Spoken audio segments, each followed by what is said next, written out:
Les Asiatiques s'attendent à un effondrement total des États-Unis d'ici l'été lorsqu'un chasseur à l'arc chasse un éléphant, il lui tire une flèche dans le cœur mais ne l'approche pas pendant au moins 24 heures. En effet, même s'il est mortellement blessé, il peut encore vous tuer de 100 façons différentes avant de mourir. C'est ainsi que les Asiatiques considèrent l'Occident contrôlé par la mafia khazarienne. Ils sont sûrs qu'il va s'effondrer, mais ils resteront à l'écart jusqu'à ce qu'il s'effondre.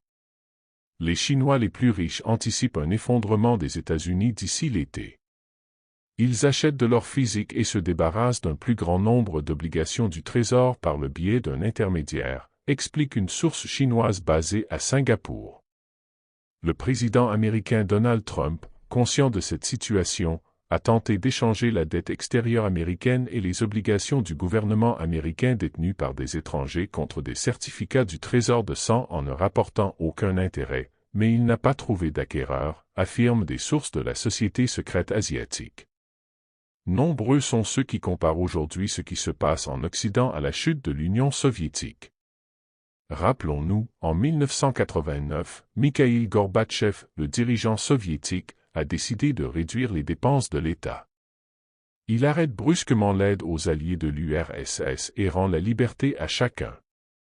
Simultanément, les Allemands de l'Est ont abattu le mur de Berlin, tandis que les Polonais ont élu des membres de Solidarité à la Diète et au Sénat, note le journaliste français Thierry Meyssan. Finalement, l'Union soviétique athée s'est effondrée et a été remplacée par la Russie chrétienne. Les événements sur le terrain montrent clairement que nous allons assister en Occident à l'effondrement de l'UE, suivi de celui des États-Unis. Nous assistons actuellement à une tentative désespérée de Jean-Michel de Rothschild, connu du public sous le nom de Brigitte Macron, de faire cercle avec ses dirigeants fantoches. C'est ce qui ressort d'un sommet de 25 dirigeants mondiaux auquel ont participé le Français Emmanuel Macron, l'Allemand Friedrich Merz, le Canadien Mark Carney, le Britannique Keir Starmer et l'Européenne Ursula von der Leyen, afin de discuter d'une « coalition de volontaires » pour poursuivre la lutte en Ukraine. Les Rothschild français promettent de protéger ces pays avec des sous-marins nucléaires français. Le Canadien Mark Carney, sa toute nouvelle marionnette, s'est immédiatement rendu chez son maître en France après avoir été illégalement installé à la tête du Canada. Il a été récompensé par l'accostage d'un sous-marin nucléaire français à Halifax. https://www.ctv-news.ca/atlantique/nova-scotia/article/french-nucléaire-visiting-visiting-halifax/Carnet doit demander à la France une protection nucléaire contre Trump parce que l'arsenal nucléaire du Royaume-Uni ne peut pas être utilisé sans l'approbation des États-Unis. D'ailleurs, de Rothschild est naïf s'il pense que ces sous-marins nucléaires font une quelconque différence. Une source de l'US Space Force déclare « La Space Force est au courant de tous les mouvements des acteurs de l'État profond. S'ils essaient d'utiliser des missiles nucléaires pour protéger leurs marionnettes, les sous-marins français seront vaporisés depuis l'espace à l'aide d'armes laser spéciales contrôlées par la Space Force. » Pour en revenir à M. Carnet, le commentateur de télévision canadien Ezra Levant note que 400 000 personnes ont voté lors de l'élection du Parti libéral qui l'a porté au pouvoir, mais que 250 000 de ces votes ont été rejetés sans raison. Il ne pense pas au monde en termes de Canada. Il pense au monde en termes de projets mondialistes dirigés par le Forum économique mondial, déclare Ezra. Ma spéculation est que Mark Carney se rend délibérément en Europe, et non aux États-Unis, parce qu'il va en fait construire une coalition du Forum économique mondial, une coalition anti-Trump, anti-américaine. Une autre personne mettant en garde contre Carney est Liz Truss, l'ancienne première ministre britannique, comme vous pouvez le voir dans la vidéo ci-dessous.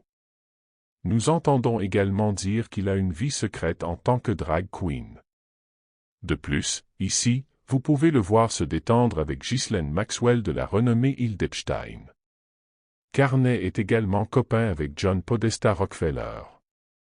Dans un clin d'œil à son maître, M. Carney indique qu'il se rendra en France et au Royaume-Uni lors de son premier voyage à l'étranger, ajoutant qu'il n'a actuellement aucun projet de rencontrer M. Trump, mais qu'il attend avec impatience de lui parler par ailleurs. le gouvernement canadien envisage maintenant d'annuler ou de retarder les élections à cause des tarifs douaniers de Trump.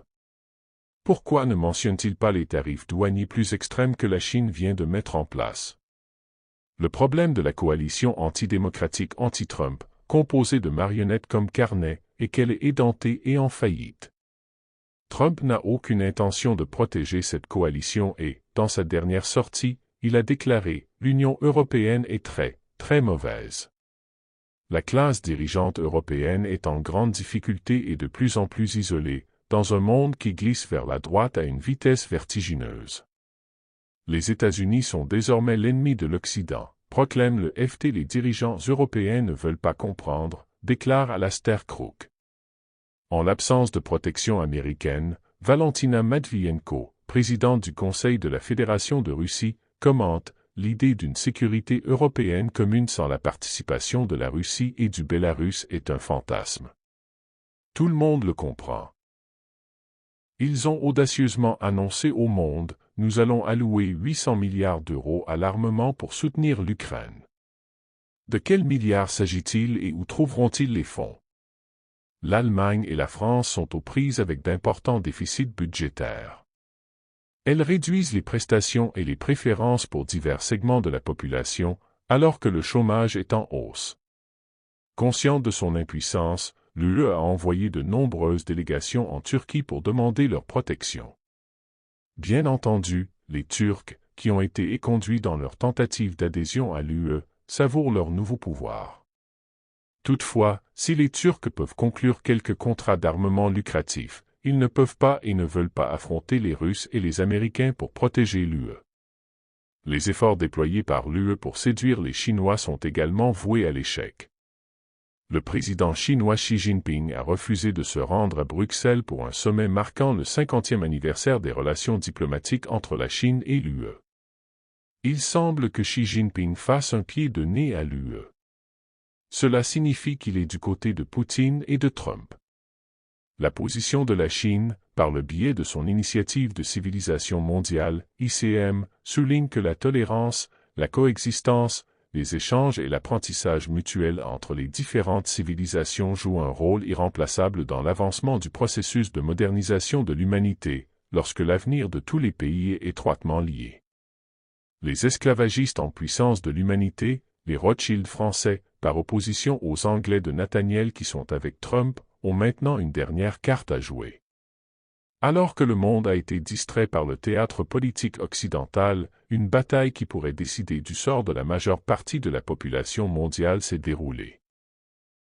Les Rothschild français espèrent affamer la majorité de l'humanité en coupant les réserves de phosphate du Maroc et du Sahara occidental.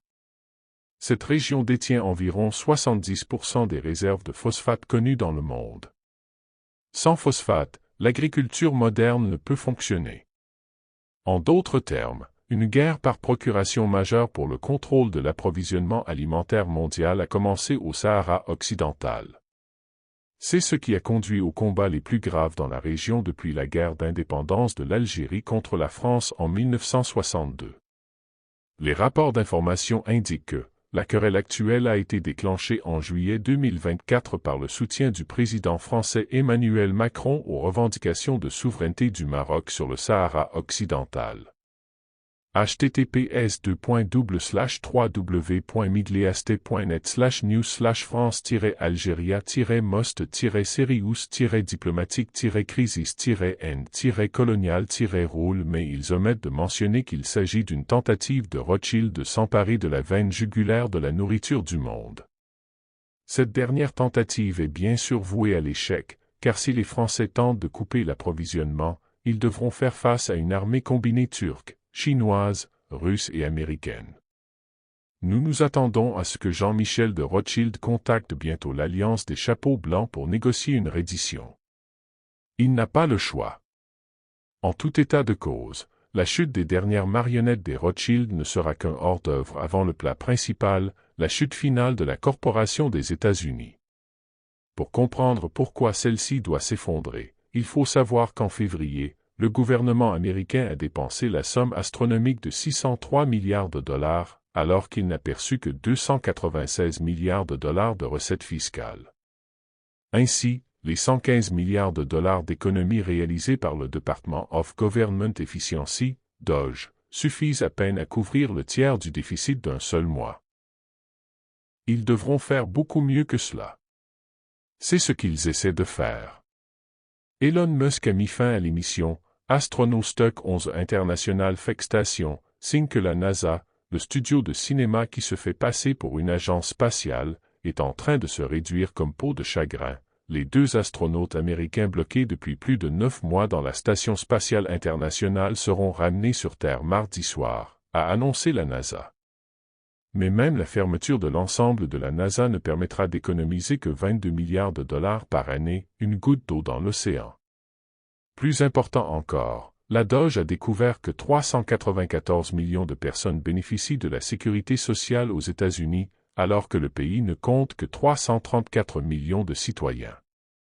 La suppression totale de la sécurité sociale, une impossibilité politique, permettrait d'économiser $1,05 trillion par année. Mais même cela ne servirait à rien. Selon la Fed de Saint-Louis et d'autres sources, les États-Unis ont plus de 250 trillions de dollars de dettes et d'engagements non financés. Ce n'est pas un problème qui peut être résolu en réduisant les coûts. Par ailleurs, les droits de douane ne seront d'aucune utilité. Comme je l'ai mentionné dans des rapports précédents, il faudrait des droits de douane de 150% sur toutes les importations américaines pour payer le budget du gouvernement américain, et personne ne va payer des droits de douane de 150%. Les droits de douane rendront également les choses plus chères. Pour la première fois, les États-Unis imposent des droits de douane sur des produits tels que les smartphones, les ordinateurs de bureau et les tablettes. Une grande partie de ces produits, 87% des consoles de jeux vidéo, 78% des smartphones et 79% des ordinateurs portables, sont importés de Chine et sont désormais soumis à ces droits de douane. Vous pouvez être sûr que la contrebande de ces articles vers les États-Unis est sur le point de devenir une activité souterraine lucrative. Quoi qu'il en soit, cela ne sauvera pas les États-Unis de la faillite. Tout cela signifie que le système entier doit être fermé et reconstruit à partir de zéro. C'est ce que propose l'Alliance des chapeaux blancs. Nous commençons par un jubilé, nous nationalisons les banques centrales privées comme la Réserve fédérale et nous créons une agence de planification de l'avenir pour laisser les gens choisir l'avenir qu'ils veulent. À l'heure actuelle, ils sont entraînés dans les guerres, les pandémies, les guerres météorologiques, etc. vers un avenir dystopique d'esclavage permanent pour l'humanité. L'autre élément qui doit probablement être débranché et redémarré est l'ensemble de la matrice sociale. Comme l'écrit Constantin von Hofmeister, commentateur politique et culturel allemand, l'Occident, perdu dans le labyrinthe de son propre cauchemar technocratique, vacille comme une bête mourante, mécanisée et aveugle. La chute ultime de la civilisation faustienne, où la technologie devient une cage de fer, emprisonnant ses créateurs dans un monde qu'ils ne comprennent plus. La réponse occidentale à l'Ukraine est précisément celle-ci, drones, sanctions, récits médiatiques fabriqués en temps réel, illusion de toute puissance entretenue par des algorithmes et l'intelligence artificielle. Mais la réalité se faufile entre les mailles du filet. Leur intelligence a été réduite à un processus algorithmique. Les technocrates financiers du G7 font surgir 50 milliards de dollars de nulle part, en exploitant les intérêts des avoirs gelés de la Russie. C'est le stade final de la décadence occidentale, la manipulation économique remplaçant la véritable production, la presse cesse d'informer et dicte plutôt ce qu'il faut croire, la vérité n'a pas d'importance. Les gros titres sont écrits avant que les événements ne se produisent. Voici un exemple de ce à quoi il fait référence. Ben Rhodes, rédacteur en chef des discours et conseiller à la sécurité nationale d'Obama, explique que l'effondrement du monde de la presse écrite n'a laissé à Obama d'autre choix que de forger une nouvelle réalité en ligne. Il s'agit d'un processus par lequel la Maison-Blanche et sa pénombre plus étendue de groupes de réflexion et d'ONG ont généré une classe entièrement nouvelle d'experts qui se sont accrédités les uns les autres sur les médias sociaux afin d'avancer des affirmations qui auparavant auraient été considérées comme marginales ou non crédibles. Ils ont ainsi réduit à néant les efforts déployés par les gardiens et les journalistes traditionnels pour garantir l'honnêteté des porte-paroles du gouvernement. En construisant ces chambres d'écho, la Maison-Blanche a créé des boucles de rétroaction qui pouvaient être jouées à l'avance par des assistants astucieux de la Maison-Blanche, influençant et contrôlant ainsi les perceptions des journalistes, des rédacteurs en chef et des membres du Congrès, ainsi que les courants insaisissables de l'opinion publique qu'ils tentaient de suivre. Ce qui a suivi la défaite de Trump en 2020 est encore plus inhabituel et alarmant.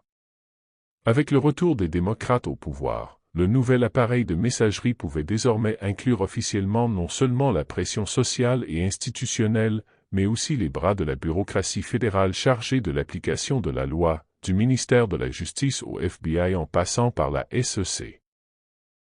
Au fur et à mesure que la machine se mettait en marche, censurant les opinions divergentes sur des sujets aussi variés que COVID, les programmes DI, la conduite de la police, la prévalence et les effets des thérapies hormonales et des opérations chirurgicales sur les jeunes, un grand nombre de personnes ont commencé à se sentir contraintes par une force extérieure qu'elles ne pouvaient pas toujours nommer, un nombre encore plus grand de personnes sont devenues silencieuses.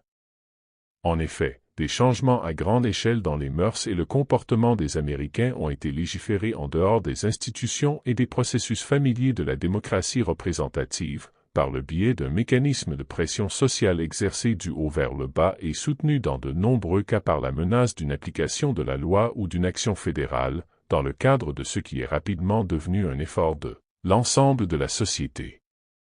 Ce cauchemar dystopique dont nous commençons tous à nous réveiller était dirigé par Barack Obama qui opérait depuis le sous-sol en utilisant un autopan, crayon autocopieur, pour faire croire que Joe Biden était président.